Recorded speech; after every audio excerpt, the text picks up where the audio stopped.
Hello, and we're back yet again on the GameSpot stage here at E3, day 2 of E3 proper, and I'm joined by Hugh, who's going to talk to me about Metro Redux. Hi Hugh, how are you doing? Hi, how are you? Pleasure to have you on stage. So, tell people at home, what is Metro Redux?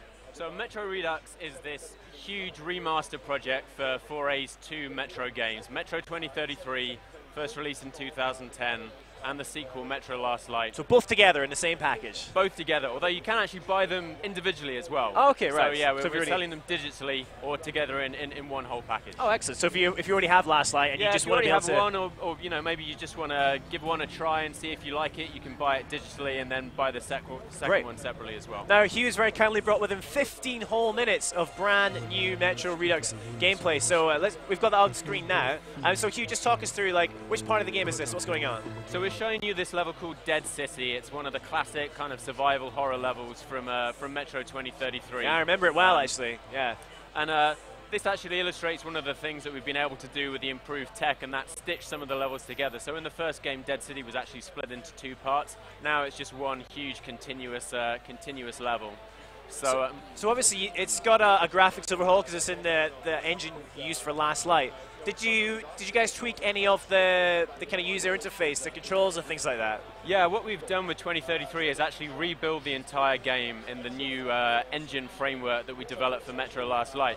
So some of those changes are technical and visual, so much improved lighting, animation, character models, all of those kind of things come into the mix.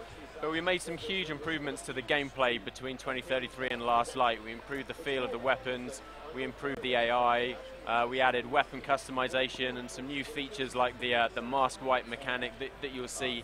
All of those are kind of built into that new engine framework, so they're now present here in Metro 2033. So what version did you capture this on? This PC, PS4? Yeah, this is actually captured from the PC version. It was just the easiest one for us to capture at the time. Yeah. But are they all quite equivalent in terms of how they look? Yeah, I mean the gap has definitely narrowed. So it's no secret that that there's quite a big performance gap between the previous generation of consoles and what you can get from a high-end PC. The guys at 4A have always been looking at that high-end PC hardware as the benchmark. That gap is much narrower now with the next-gen console. So we've been able to support 60 frames per second gameplay on the consoles, which I think is really cool. We're using all of the high-res textures from the original PC version. So we seem to have lost our feed for a second there. It's gone all black. Yeah, this is a very dark section of the game. Oh no, we're back on stage. So you've as you say, you've kind of joined some of the levels together. So there's in essence there's a little bit of new content in there in terms of secrets, but not like new areas or anything. Is that right? No, we've not added new chapters. There's no new narrative content. It's the same story from the original, and I think it's important that we didn't really mess with that too much. We've added a few little secrets. So for instance, this area that you're just seeing now, actually, this area was blocked off before, but you found this hidden ranger stash. We've actually dotted these little safes around the game, so you'll find some of the corpses have these red keys. If you can find them, you can unlock the safe. I didn't have one there, which is why I couldn't get into it. Okay.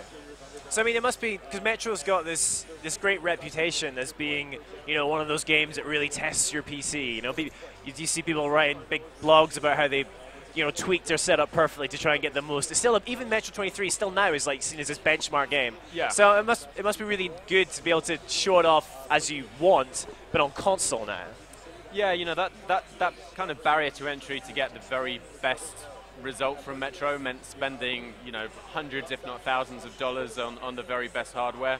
Now we've kind of been able to bring that PC fidelity to the console audience. So I think that that's really exciting as well. And one of the other big improvements that we made between 2033 and Last Light was just improve the performance of the engine. Like you said, 2033 is still used as a benchmark. It's still stunning on PC, the original, but it is an absolute brute to run.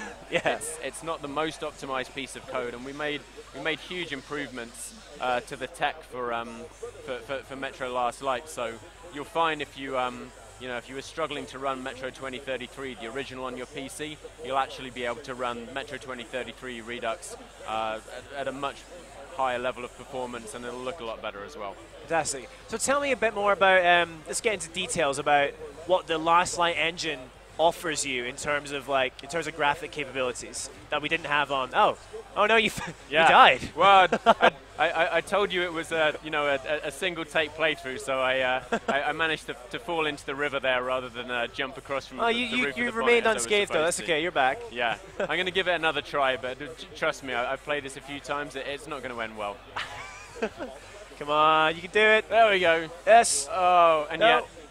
Oh, he's got you. Oh no! It still ends in failure. So this is the point in the mission where you think you're going to be following this guy around and he's going to look after you, and unfortunately, the route that he's taken becomes blocked off, and you have to find your own lonely way through. I remember it. I do recall you come across those winged enemies. What are they called again? They kind of. The demons. Although the demons, yeah. Bourbon famously calls them bitches.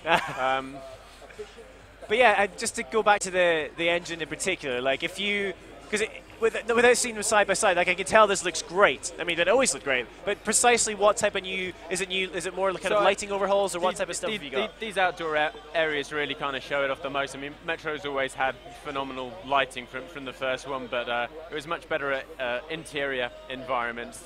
Torchlight, candlelight, etc. The outdoor areas tended to be kind of quite flat and grey, that they sort of had a lifeless charm about them. One of the things, and actually an upgrade to the engine that we're using, is that we now have global illumination, so we have much more naturalistically lit outdoor environments. So when you look up to the buildings, you'll see the clouds scudding across the sky and sunlight breaking through. That kind of caused us to go back and revisit a lot of the the textures for the outdoor areas. As I say, we're using all of the high-res PC textures from the original game throughout the two next-gen titles now. But in the outdoor areas, we've given everything like a lick of paint, so you can see the snow underfoot there, and the frozen vegetation, and the new water effects. Fantastic. So I remember when playing Metro 2033 myself, because you mentioned that this new version has some upgrades to the AI. So I remember in some of the kind of stealthy sections, the AI would sometimes forget. I seem to recall it would sometimes forget that, if they'd seen you and you lost them, they might then kind of reset to default. So basically what I'm wondering is what kind of changes are we going to see in terms of AI? Yeah, so one of the changes we made between 2033 and Last Light was, first of all, the AI is all perception based. So if one guy spots you, the other guys don't necessarily all know where you are. They actually have to seek you out. So if you do get detected, you can take down one of your enemies and then sneak back into the darkness, and then they'll go on a seek and destroy routine, and it's kind of quite tense as you see their flashlights trying to pick you out, and you move from cover to cover and then either slip past undetected or take them head on. So it just makes the combat, particularly against humans, feel a lot more tactical, a lot more enjoyable this time around. Fantastic. Well, Hugh, it's been a pleasure having you on stage. Thank you so much for showing off Metro Redux. If people want to get their hands on it, when can we expect Metro Redux to be? So Metro available? Redux is coming out late summer. We don't have an exact date yet, but it's already summer, so I guess pretty soon. Yeah, pretty soon. Brilliant. PS4, Xbox One, PC, and we'll be following up with a Linux and Steam OS version later. And I got to ask you, because obviously you've worked on this as opposed to making a new Metro game. Any chance we might be seeing any new Metro games in the future? Can you tease anything on the GameSpot stage today? Nothing I can talk about at the time, but rest assured, making this was not at the expense of going into pre-production on some new products, and maybe we'll have something to share with you soon. Brilliant. Well, make sure you come and tell us at GameSpot if you do. Thank you very much for coming on, Hugh. Cheers. Now, guys, don't go anywhere, because the next game we have on stage will be Eve Valkyrie. We've got the guys from CCP coming to talk about working with Oculus and their brand new build, and also with Project Morpheus 2. So stay tuned for that. But right now, we're going to go back with Anna Prosser-Robinson and see how she got on at the Ubisoft booth with Assassin's Creed.